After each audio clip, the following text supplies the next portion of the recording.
Hello everyone. I figured I should do my first impressions on the third game in the Final Fantasy XIII series, which is Lightning Returns Final Fantasy XIII.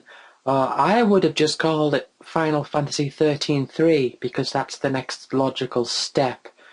I don't know why they would do that, but I know that companies do that when they release sequels. Sometimes they just take the number away.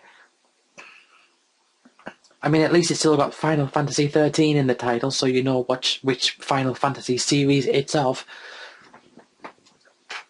Anyway, first of all, I just want to say that before I actually go into my first impressions of the game, I just want to state that I have got a bit of a sore throat, so if I end up coughing, apologies in advance, but there's not much I can do about that.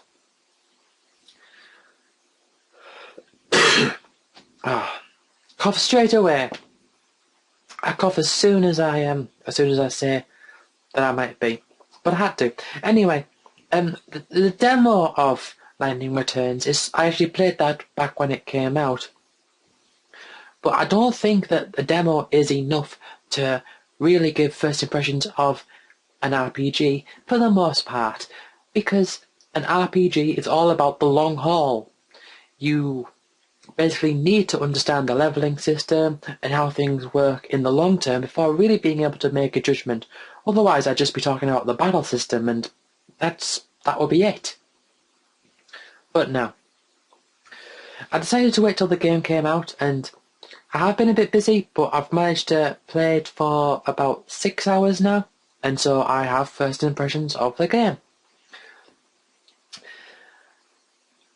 I just want to state that I loved 13. I thought 13-2 was a really good game, but not up to what I would consider Final Fantasy standards, but still really good for just a game in general. Although many people seem to disagree with that, most people seem to think that 13-2 was an improvement of 13, but on 13-2 it can get a bit messy, and you can stick to the same paradigm deck throughout the whole game and only change like towards the end. And the menu and the Crystarium was annoying, having to open it up every time you got a few extra CP. And everything was too readily available in that regards, and there wasn't much dynamism throughout the game. But I'm not here to complain about 13-2. Nor am I here to praise 13-1 because we're talking about 13-3. I think one thing that a lot of people do, and this is something that it's got to be a fallacy of some sort. There's got to be a name for this fallacy.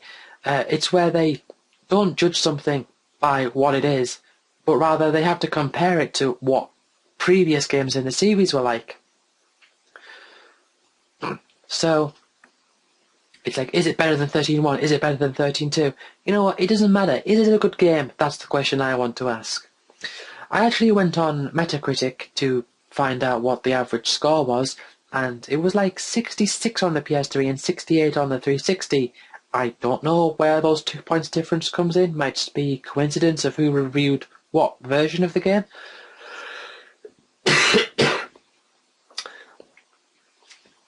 But I then decided to actually go to review videos to see what they had to say about the game. Do I agree with those reviews? Almost entirely no, because first thing I want to talk about is that they all complained about the story.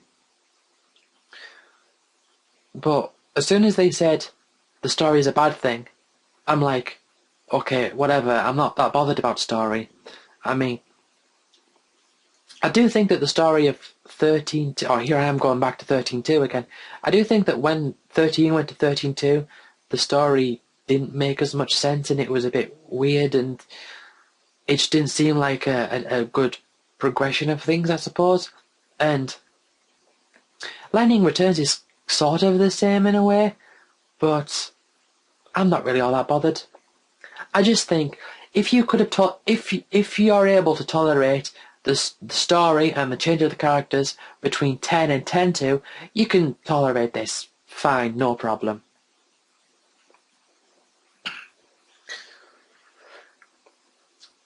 The main feature that the reviews touched upon was the time limit. And I'm actually just going to start off by talking about the time limit, because there is a time limit in the game, and the game does have its own in-game clock. So it's got like a day-night cycle, and only certain events are only available at certain times of the day, and other events are only available at certain other times of the day, and certain gates are only open at certain times of the day and closed at others.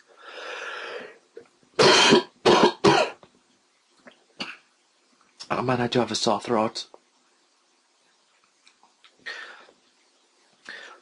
And so you do have to kind of consider how long it takes to get from one place to another, and can you go there quickly enough?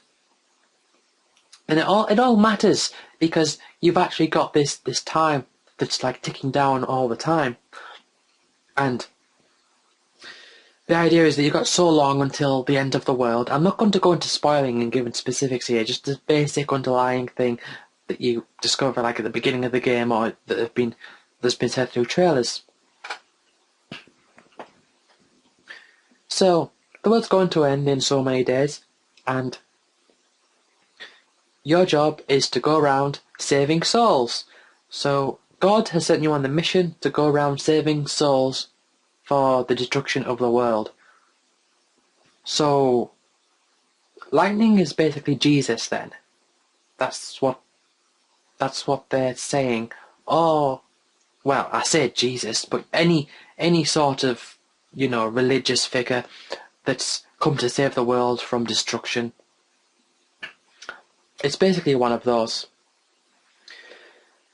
Right, the time limit.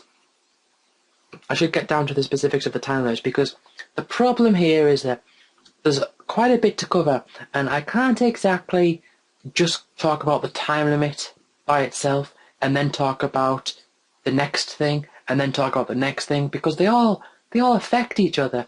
And I do think that's one problem that people have sometimes, is that people look at a feature and they say, is this a good thing? Is a time limit in an RPG a good thing? And they'll look at another thing. So just for example, in this game you don't get experience from killing enemies. You don't get experience, you don't get AP or any sort of points that would go towards increasing your stats. And again, people would say, oh, that's a terrible thing, because that's what RPGs do. RPGs make you level up and stuff when you kill enemies. But I'll have to go back to that when I get to that. But I think what's best to do is instead to just think about how all of these mechanics work together. Like, does the lack of experience from battle does that somehow interact with the fact that there is a time limit? The answer is yes, by the way, which I shall go into later. But the time limit itself, now one thing that people do say is, and in general, they hate time limits in games because it makes them feel like they're being rushed. Right. And they say that it's bad in an RPG because RPGs are supposed to last a long time, and you don't want to feel like you're being rushed in an RPG like that. Okay. First of all, I just want to point out that this game does have a New Game Plus feature, so that if you do run out of time, you can start again and carry stuff over, so not all is lost. Because of this New Game Plus feature, in essence, there isn't a universal time limit, because you still carry stuff over. If there was a universal time limit, what that would mean is that you run out of time, and then you have to start the game right from the beginning, not carrying any stuff over. But this game doesn't have that. I'd understand the complaints more if that was the case, but it's not. And as for the whole thing about how it rushes you, well, you wouldn't purposefully take a game slowly, would you? You'd rather spend the time doing things that you feel are going to be to your benefit. And this is just a natural way of playing games in general. I mean, even if you look at any RPG, you may look at, and if you look at anyone playing an RPG and just any general playthrough, you will see people doing things in different ways because they feel that that benefits them, or they have come to the conclusion that what they're doing is the right thing to do. So people do play these games differently, but what you won't find is you won't find somebody doing what they're doing but purposefully going slow. What I mean by that is that there may be people who do take their time with things, but it's not because they want to go through the game slower, it's that they want to be more thorough with their decisions. It's all about distributing time to what you feel is going to be more beneficial to you. And the same applies with this game. You have to decide, is it going to be worth the time trying to customize my stuff, or is that just going to be like take up too much time, so I'd better off go somewhere else, or should I do this other thing? And it's all about measuring out different things together. I mean, grinding, for example, takes a lot of time, but when people grind a lot in the game, if they stay at the beginning and just kill enemies over and over and over, they're not doing it because they want a slow game. They're doing it because either they think they're not very good at the game, so that they need to grind in order to be able to get through. They think that the game requires you to grind, or they just enjoy grinding, and there's nothing wrong with that. It's not necessarily people actively seeking a slower or longer game in different ways. Now granted, the game is speed-based because there is a timer, so naturally people who are faster at doing things will be better and get through the game better. And well, that's just the case with most games in general, so that isn't a new thing. But one thing I've heard quite a bit is that the time limit means that you're not able to explore anymore. And exploring has been equated to taking your time. Well, I would say, if anything, the time limit enhances the exploration of the game, because now you actually are acquiring information about how long things take, the distance between 2 points, and it actually matters to you how far away those points are. And you've got many games where you've got an open world and you've got many different landmarks that you can find, and then you can fast travel to from in between each of them. And those games may be great, they may be terrible, whatever, but when you have a system like that where you can just from the start go anywhere and then fast travel to anywhere, once you've actually discovered a place, the distance between one place and another no longer really matters because you can just fast travel between. It's kind of exited your mind in that it's no longer useful information to you.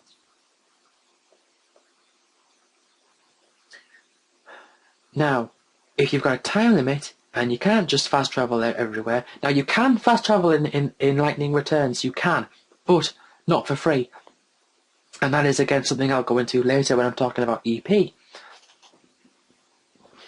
So now the actual distance between points actually means something. So given that there's a time limit, the actual structure of the map and how things are placed out, you place more value on the shorter paths, and you place more value on knowing what the quickest paths are.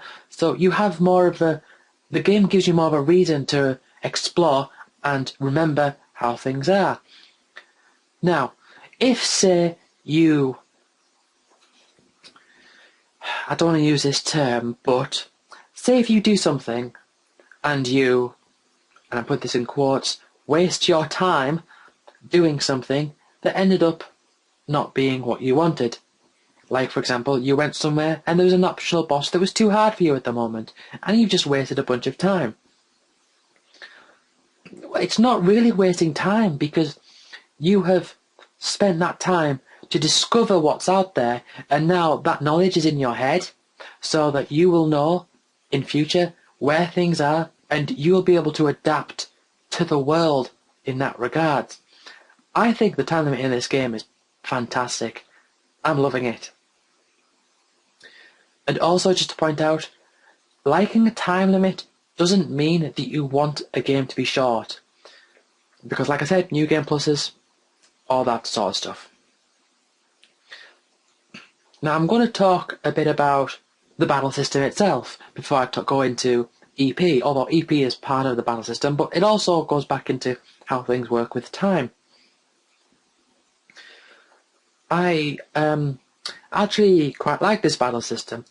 People have been saying that it's better than 13 and 13.2 because you have, and again I use this in quotation marks because I hate this, I hate this phrase, you have direct control, whatever that's supposed to mean.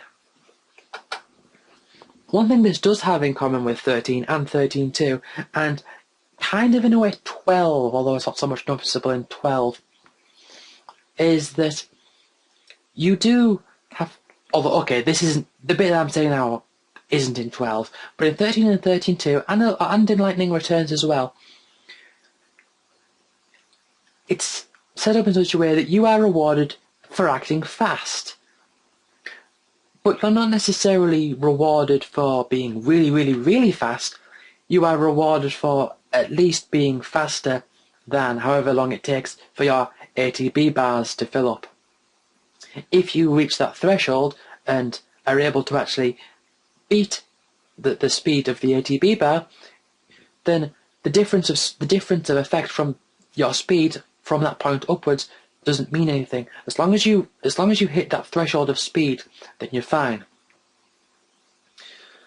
That being said, I saw Total Biscuit's video of, or a couple of his videos on 13.2, and he wasn't being fast at all. He was just like being so sloppy, and the bar actually filled up before he like unleashed any attacks. That's not the way that you play these games. So the game does have that element of speed. In previous game, in 13 and 13.2, and I know I said that you shouldn't compare them, but I'm just doing this so that people can kind of like know what I'm talking about if they haven't played 13 and 13.2. Plus people like to compare, so I'm just going to go along with that. Now with Lightning Returns, the 4 face buttons, which if you're playing on a PS3 like X, square, circle and triangle, each one of those is assigned to a particular action, like attack or thunder or guard or something. And you press L1 and R1 to switch between the 3 schemata, and each schema is like its own setup of lightning. I don't want to say it's like a job system because, again, I think that's another thing that people say when people say the job system, as if that really describes how the game works, because just saying the job system is so vague. Like the job system in 3 and the job system in 5 doesn't match each other at all. So I don't like saying the job system, but you can and probably should try to designate each individual schema to a different style of play. Like, for example, you have one set up for tanking and one set up for physical attacks or something. Now, each schema has its own ATB bar, and every ability costs so much of that ATB bar to use. Now, similar to 13 and 13.2, apart from this time it's got more continuous data, rather than it being like 1, 2, 3, 4 bars out of 5 or 6 or whatever, it's like tens of bars out of 100 and something. So it's a lot more fluid in that regards. And all bars constantly go up. As long as you're not doing anything, the bars all constantly go up. So the idea is that you want to try to switch between pressing L1 and R1, or LB and RB if you're using a 360 controller, and what you want to try to use them all kind of evenly so that none of them you don't want to get one filled up to the top in a way, because by getting one filled up to the top, that's time that it could be recovering that it isn't. So you want to try to stop them all from getting to the top. But at the same time, because they're always growing, and such, if you actually are so slow as long as you are able to keep up with it, going faster than that won't really benefit you. If you could rush, you could like load up one and just like use up all its abilities instantly, but then that bar is reduced all the way to the bottom. So I like that. There's a requirement to go above a certain threshold of speed. You have to go so fast, but being faster than that doesn't really help you. So I think that's really good. Now, each schemata, each schema, schemata I think is the plural of schema. And by the way, just to point out, I've heard a few people say, a couple of people in particular say that, Final Fantasy games always make things complicated by adding these new terms. And I'm thinking, well, what would you rather they just call them jobs or classes or something? It just gives it a bit of style if they're going to call it something, something a bit different. It's like Final Fantasy VIII. They didn't have to use the word junctioning. They could have just said equip. They could have said, you equip a GF.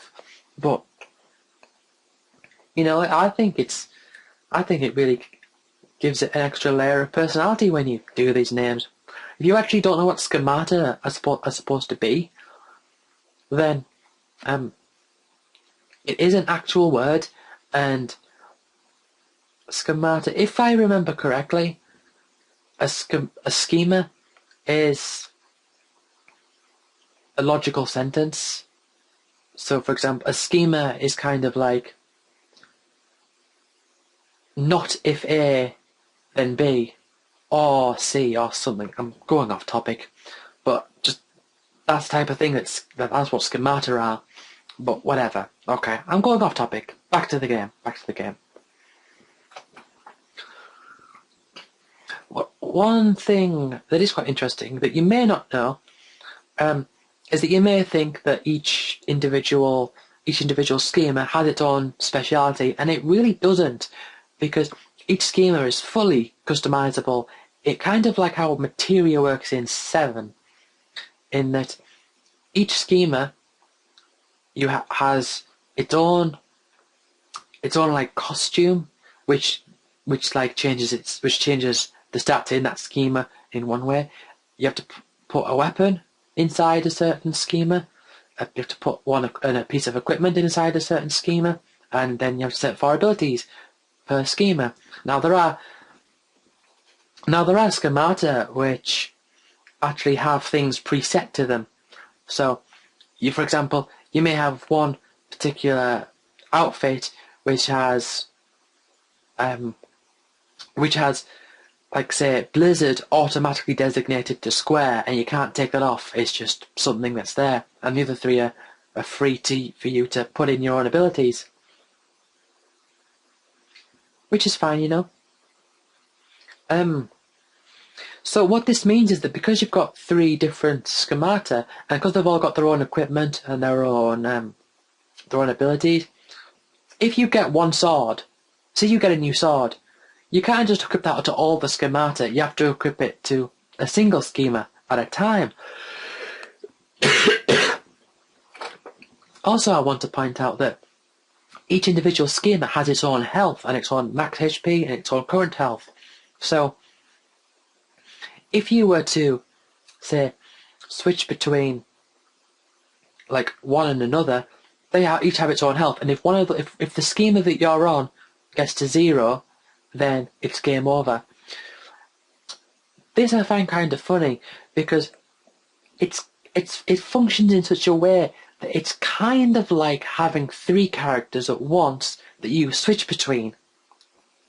If you've played one of the Warriors Orochi games, it's kind of like that. So you press L1 and R1 to switch between each of the characters, or well, it's Lightning in this case, but with different setups.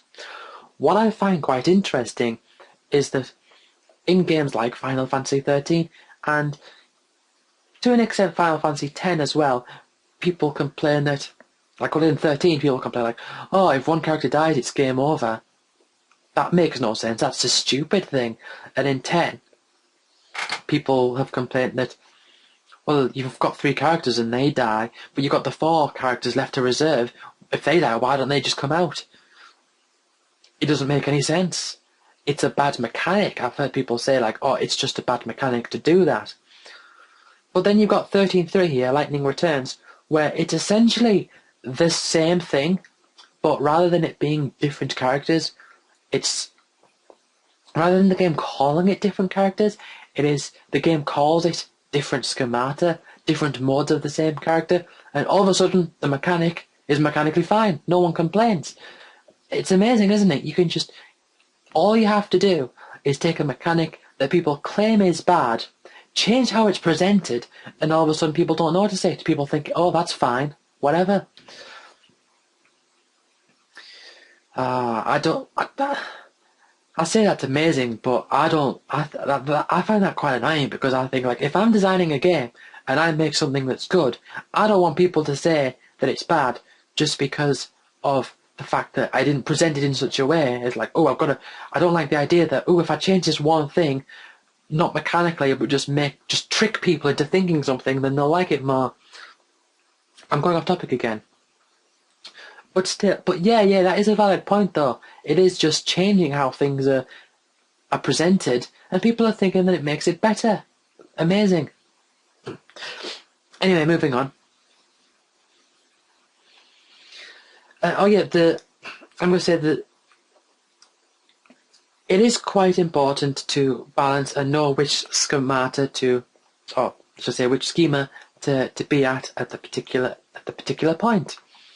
Because staggering is back in this game. It was in 13 and 13.2. It's back in this one, but it doesn't have as much depth, I don't think. Because if you build up the stagger, there doesn't seem to be very much variance between different levels of stagger, and there doesn't seem to be any sort of stagger maintenance in the game. For example, like in 13 and 13.2, if you got an enemy to stagger at 230% before it actually hit its stagger point, then your attacks would do 330% damage. And you'd also have to try to balance the speed that it decreases to stop it from resetting. But this doesn't seem to be in this game. It seems to either be, it's not staggered, and then when you hit the stagger bar, when you hit the stagger amount, it's staggered. So it's just a very binary state of not staggered, staggered. Also, you don't actually, when you actually attack an enemy and make it stagger to go up, it's not presented by a bar, it's represented by squiggly wavy lines, and like the more red they are and the faster that they're squiggling around, the closer they are to stagger. It's not a massive thing, but it just reminds me of like how health works in games like these days. And this annoyed me with Dynasty Warriors Next when I was playing that. Like when you play games and there's no health bar, but you get attacked and then the screen turns to like more, it like blurs red. It's so vague, and it's like I'd rather like have a number or see a bar so I can see like exactly like, okay, I'm so much % of the way from getting from this point to this point, as opposed to like colour blurs and wiggly lines and stuff, because it's just so vague. I don't like the vagueness of it. Well, I've heard someone say that, well, they got rid of that stagger bar, so that's a good thing in this game, even though it's still, staggering is still there, it's just presented in a more vague way. Ooh, yeah, that's better, isn't it? It's not a big deal, just a thing I thought was worth mentioning. But what this can mean, though, is that there are still some attacks that you want to leave off until the enemy is actually staggered, which sometimes may mean leaving one of your schemata bars full, one of the ATB bars full, which overall isn't good, but sometimes it's just what you have to do.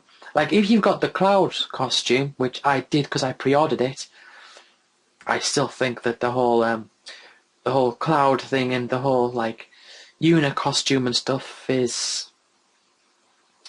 It's making it into, like, a novelty, which I'm finding quite annoying, but... Again, not too big of a deal. At least it hasn't hit that point yet where I'm thinking it's too big of a deal. But again, I'm going off topic. But like with the Cloud costume, that has an ability whereby if you got the Cloud costume and the enemy is staggered, Heavy Slash becomes Slayer, which does more damage. And I don't mean the band, I mean the attack called Slayer, so it does like extra damage. So you actually kind of want to save, like, that ATB bar you want to save. And sometimes, like, you'll have, like, enemies that are, like, strong or weak to certain elements. So you'll want to kind of save up a bar so that you can, like, keep throwing, like, say, arrow spells at it if it's weak to wind, or fire spells if it's weak to fire. So you want to try and, like, condense them all together, because staggering does reset. Even though it does have the wavy line, it does go down over time if you leave it. So you still want to try and pile all that on at once if you can. One thing that they did add, which I think is really good, is guarding is actually quite effective in this game. Now, guarding, the way that works is that you hold the button down and lightning guards, and the ATB bar just drops slowly. It's not like a single action, it's something that you hold and the bar drops down slowly. So you have to actually time blocking attacks, which is nice. It also means that if you do use up all of an ATB bar, and then also the enemy unleashes like a really long attack, and you don't have the ATB, you don't have the bar high enough to block it all, then you're in trouble. So it's this whole, like, you've got to, like, balance between everything. And that's what I loved about 13. 13.1, is that it is all about balancing things together and making sure that things run out just after they've, like they've outstayed its use, making sure that things happen at just the right time, making sure that you just get it just right, make sure that everything's piled on all at once. It's that same thing. It's the same thing I loved about 13, and it's here.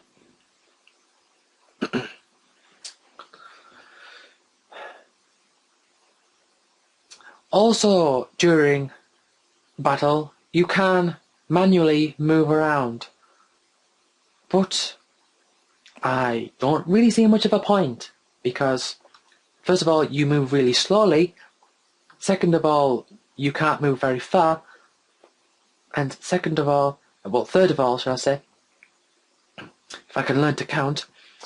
Third of all, there aren't really many things that require you to, like, manually dodge out of the way with the analog stick. It seems to exist for the sole purpose of marketing, because I know how people are. People are like, oh, I want direct control. I want to be able to move. Moving really is just it's a 2-point variable, like an X and Y co-op. I'm going to details, but moving really is just being able to move isn't a great deal of depth unless you actually implement it into the game, and this game doesn't really do that. So I don't really see much use of it. And besides, if you're too far away from the enemy, you can just choose a physical attack, and she'll go running right up to them faster than what you can move through the analog stick. So maybe I'm just haven't hit that point where there is a use for it. I mean, I do sometimes use it because I think maybe this might help, but it never really does. But it does seem to be there just for marketing. And I saw on one of the trailers, it was like, you now have more direct control. Ooh, direct control. And even on the back of the box, it says direct control. So, yeah, marketing. But then at the same time, you've also got those other people who are like, this isn't like Final Fantasy 6 or 7. This is different. It has to be like that. And you've got other people going like, Turn-based is terrible. All you do is select the thing from a list and then they just go and do it themselves. You don't actually do anything yourself. So, you know, what can they do, eh? What can they do? One thing I want to point out about the battle system, and something about one of the reviews I saw, and this just annoyed me, was they basically were just ignorant in what they were saying. They said that in order to run away from battles, you have to either die or die and use up all your Phoenix Downs. And if you die and you have Phoenix Downs, you have to use them. No, you can just open up the menu and escape on the spot. It really bugs me. Like, okay, I'll tell you who it was. It was the official Xbox magazine review. They were doing like a short like playthrough of a segment of it, and they were talking about how things work. And they said like, oh, you can't escape from battles. You have to die and then use up all your Phoenix Downs, and there's no other way to do it. You have to beat every enemy you encounter, otherwise you have to use up all of your Phoenix Downs. What a load of nonsense! That's just flat out wrong. I would expect better from, you know, like an official magazine for one of the big consoles. When I say expect better, what I mean by that is I'd expect them to, if they're going to advertise like a game on their system or something, I'd expect them to actually not say something that's just completely false. I mean, it's not like they misunderstood. Well, obviously they did misunderstand somehow, but it's not just like something seemed to be one way and they kind of said it right, but they didn't give all the details. They just said something that was completely wrong. But enough about that. But the reason I mention that is because this is where items, I'm going to talk about items in EP. And I'm going to talk about experience as well, because the game doesn't have experience points. Items, you can hold up to 6 items at once. That is 6 total. Like, there's no, like, having 99 potions or whatever. 6 items total. So that's 6 potions, or 5 potions and a Phoenix Down. And I do believe there are ways to increase it, but I've not done that yet. So, if you go into a boss and you use up all your 6 items, tough. You can't have any more than 6. And I think it's fantastic because of how the game works with the whole time thing. Right. Also, there's you've got a stat called EP, and it maxes out at 5. It's kind of like, I suppose you could say it's kind of like TP from 13.1. It's kind of like a variation of MP. And the way that it works is that EP, whenever you beat an enemy, your EP recovers, and it goes up in like hundredths. So like you might get like one enemy killing one group of enemies might give you like recover 0.22 EP, and it maxes out at 5. But again, you probably can increase. Well, I know you can increase it. I just haven't got to that point yet. And at any time in battle, you can press start, and then you can use an item or use an EP ability. Now, EP abilities, not all EP abilities are actually for battle, and that's the whole like integrating with the whole time thing. But I'll go back into that afterwards. So, for example, Curaga, which I think is a full cure for all of your schemata, that costs 2 EP. And also, if you die during battle, you won't get a game over or anything. What it'll do is it will send you to your like items list and EP abilities list, and you choose something from there. So that's when you use Phoenix Downs. A Phoenix Down you actually use on yourself once you get killed.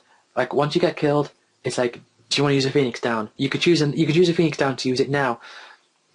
And there's also Arise is an EP ability. It's a 3 EP ability. So if you die and you've got 3 EP, and it's like, right, okay, you can use Arise on yourself now. So I think that's quite interesting. 1 EP ability that costs 0 EP is Escape. Now you can escape, regardless of what official Xbox magazine thinks. You can escape at any time during a battle without problems. You can if you get killed and you've got no way of recovering, or even if you don't want to recover, you can then just go and choose escape for 0 EP and get out of the battle. The cost to using escape is that it takes 1 hour off the game clock, not the real life, not like an hour off playtime, but the game clock, it skips ahead an hour. I think this is brilliant because you're actually judging the value of certain battles against the time it takes to beat them and how long and how likely you are to escape. I, for example, when there were these enemies that they absorbed wind elemental spells, and I find that if I'm against 2 of them, I can beat them. But if I'm against 4 of them, then what they like to do is to huddle around each other and then spam like a huge range or arrow on each other. So, and I can't outdo them. So I was actually got to the point where I noted that if I was to ever go up against them, it would be better for me to choose escape straight up and then lose the hour than it would be to lose the hour knowing that I couldn't beat them and taking the time that it would have taken to have fought them. And again, that also means that there is actually a punishment for failure beyond just being sent back a few steps, like some games do. They just send you back a few steps, and it's oh, try again, and that's okay sometimes. But I think that's a bit too much going on these days with a lot of games. But this game, it does send you back just like a couple of steps, like these other games would, but you lose an hour from the game clock. I think that's fantastic. It's a big enough of a punishment for it to matter. So you actually do have to think ahead, can I do this? And if you learn that you can't, or if you struggle on a boss or whatever, you'll have that information for future playthroughs.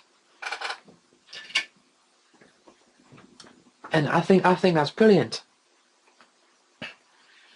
Now, EP abilities, I haven't got them all yet. I've got a few of them. And the ones that we don't want to mention are Chronostasis, costs 1 EP and it freezes time for a while. I've told you about Curaga, that costs 2. Arise, which costs 3. And there's also, what's it called? Teleport. You can now teleport for the cost of 3 EP. And there are certain points in the game that you visited that you can teleport to. This is the game's equivalent to fast travelling. So you can fast travel, but for the cost of 3 EP. So you can do that, or you can use 1 EP for the ability to freeze time so that you can go around and explore more. But you have to weigh that up against your ability to cure and your ability to use a rise on yourself. So that is really good. I'm really enjoying that. How I'm having to balance thinking about what do I value more, the time that I've got, or my ability to heal, and what do I need? And I think the whole thing is just brilliant. I honestly think it's really, really good. Now, enemies in this game don't give experience. You don't get stat boosts from enemies. You can gain stat boosts through enemies, if in a very inefficient way. But the reason that you would fight enemies is for 2 main reasons. 1, to recover EP, and 2, to get gil. Gil being the currency in the game. Now, recovering EP, even though it's not experience, it's not like stats, like experience, getting more EP in the game by beating enemies actually has a really good knock-on effect. Because if you think about what you can use EP for, you can use EP to fully cure yourself, you can use it to resurrect yourself, you can use it to freeze time to allow you to play for longer and go to more places. So even though you don't get these direct stat boosts from enemies, what you do get is you do get a means to which be able to have, how do I put this? By doing this, it means you have to take less liberties in how you treasure your EP and your abilities to travel further or to cure yourself. It basically gives you an easier way to travel further and cure yourself and bring yourself back to life. So it doesn't give you stats directly, but it helps you recover, and not just like in the health sort of recover way, but EP, it's kind of like your natural resources as to how you do things. So grinding in this game by beating enemies means that you can play the game for longer because you're recovering the EP, so you can use chronostasis more, or it means that you can take bigger risks because you'll be able to cure and revive yourself easier. I think it's just fantastic. You also get Gil. Now, Gil is, I would say as of yet, Gil is really important because yes, you can only hold 6 items at once. But in a way, I think that kind of enhances the value of Gil itself. Because you can only have 6 items at once, unless you really choose to, you're not going to just throw it, you're not just going to buy like tons and tons of potions. But there are several different types of variations of potions that you can get that will also buff you in some sort of way. Like, for example, there's the Fire potion, which means that you heal yourself and you give yourself a fire elemental attack. And there's also the Shell potion, which heals you, but also makes you more resistant to magical attacks for a while. So the whole idea is that you need to prepare for what items you're going to take with you, because if you're going up against a really hard enemy and all you've got are 6 potions, you're gonna burn through them. But if you take something a bit more expensive, then you're going to be able to last and possibly succeed with a higher chance of success.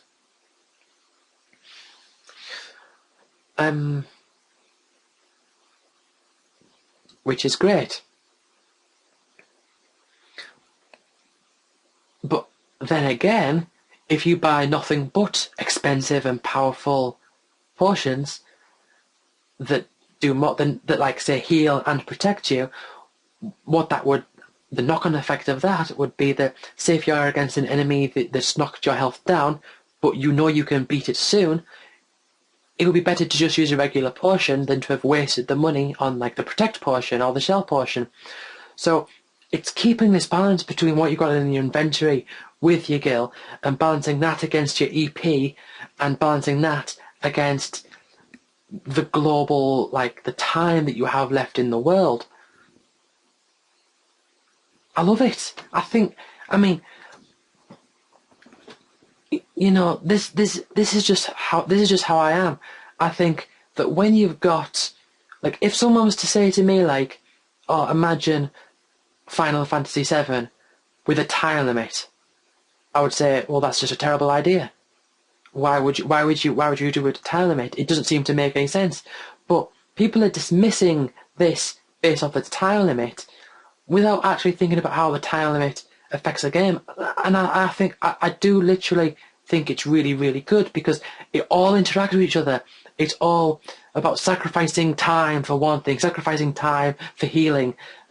You grind for the sake of being able to have more options with your items in your inventory, but you still need to be careful with your inventory even when you've got more options.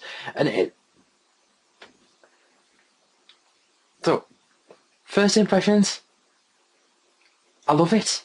I love this game. I mean, I do.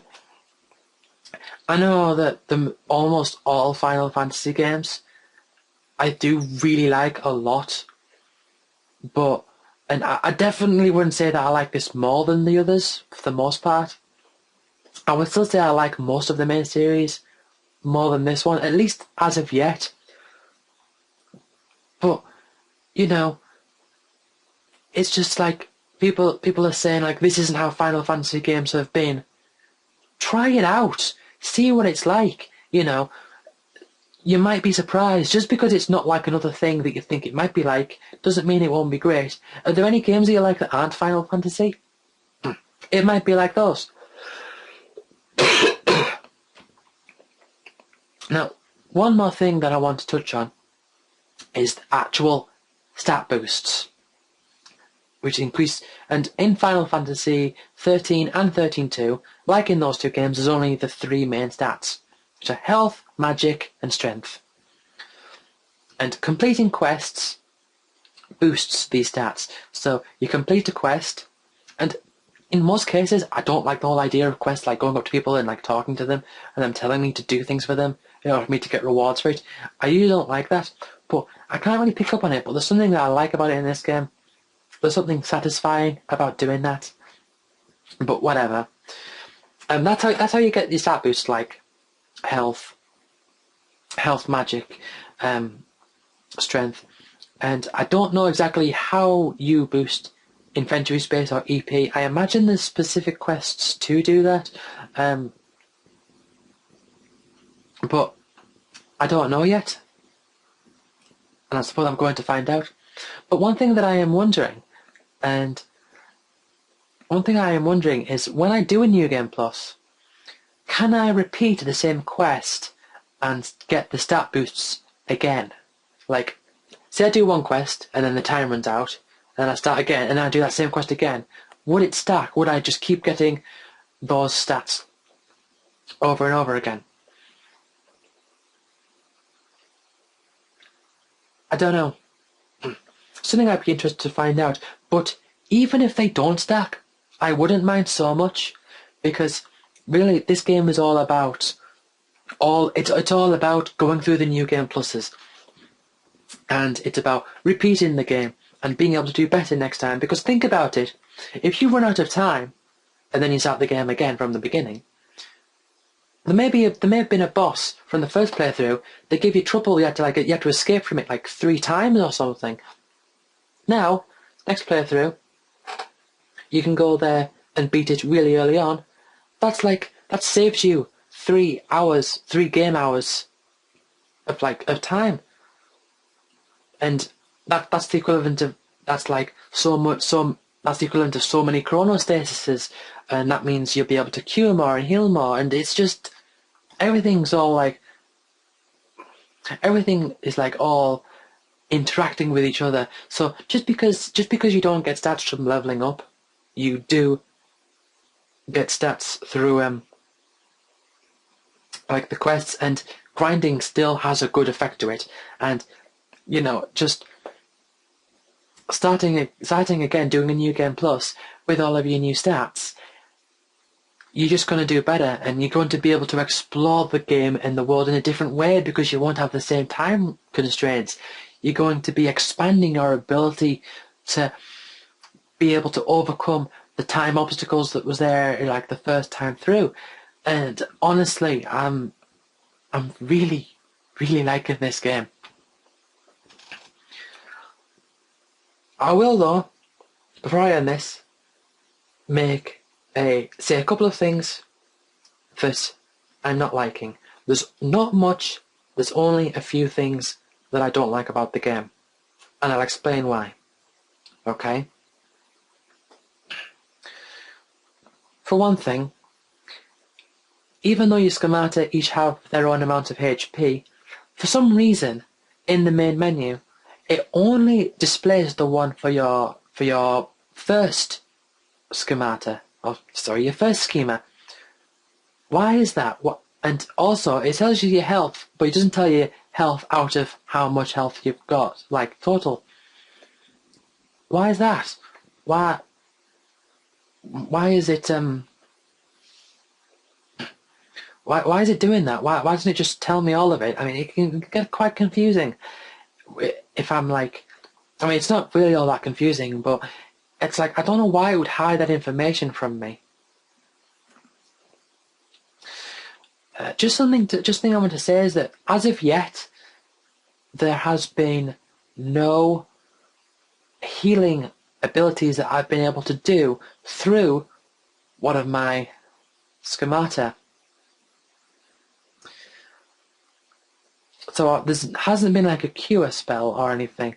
All the curing that's been available has been available through something limited, like items or EP abilities, as opposed to something that's easily to refresh, such as the ATB gauge. So they're not really they're emphasizing more on blocking and taking out the enemy fast than they are on healing during battle. Although you can use like EP abilities during battle. So that's just, I mean, knowing these things, it's just got me wondering, like, what could be next? Like, imagine if there's an EP ability whereby you can access the shops without having to travel there, like, or saving time, like they did in Final Fantasy VIII. But imagine what that would be like. Imagine how much EP that would cost. I don't know if it's there or not. I haven't gotten to that point yet. It just makes me think of like what could possibly be in this game. Yeah. Another thing I forgot to mention is, well, not that I forgot to mention, but forgot to say, should I say? A good thing about playing, playing all through the New Game Pluses and say building up your your inventory space, as well as your ability to pass through and not have to use as many items. That means less time used up going back to shops to gather up items, which I've had to do a couple of times. Because every second counts, that everything matters. The time that things take, it all matters. So everything, it makes you think about everything in this whole broad sense. Yeah. There was one other thing I was going. Well, one thing that I'm not fond of, but I don't bother with it, is all this the stupid costumes and how you can put on hats and stuff. I'm honestly not bothered by that. I mean, I don't know. I mean, I suppose I think I just prefer in general characters to have a single costume and then to stick with it. And then for weapons to just look different and stuff, but I mean whatever.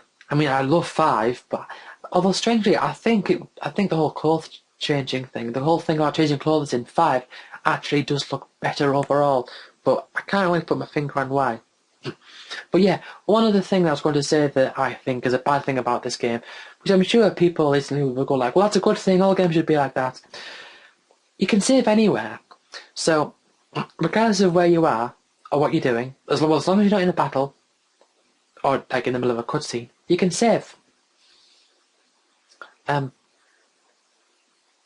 So, the problem I have with that though is that you could save outside a difficult boss, fail 4 times because you've had to escape 4 times, and then undo the punishment from escaping 4 times by just reloading the file and trying again. I don't like that. I think that's a bit of a flaw. Quick saving I can understand, and you probably also want to make multiple saves if you really, really want to be careful with the time it takes to do things.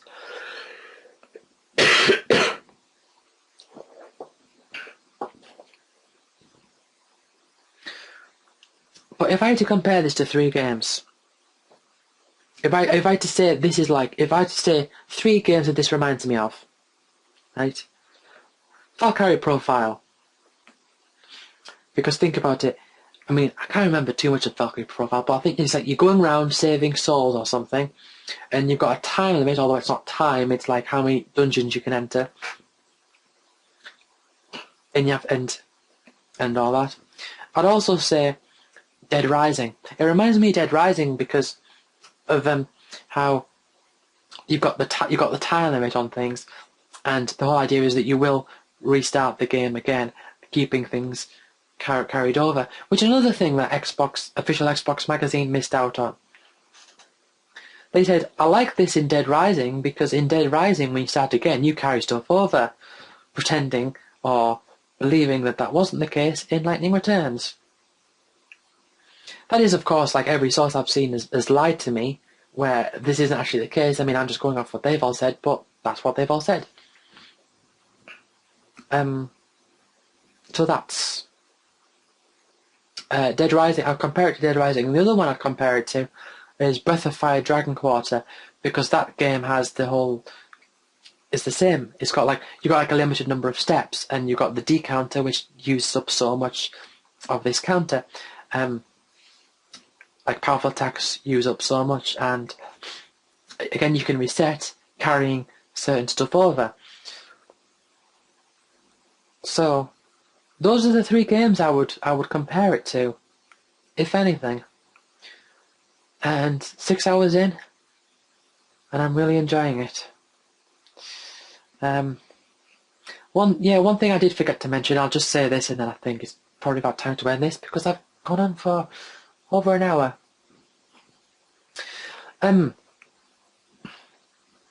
Story events like cutscenes actually still take away from your time, so you've still got that bit of uncertainty as to how much time you've actually got.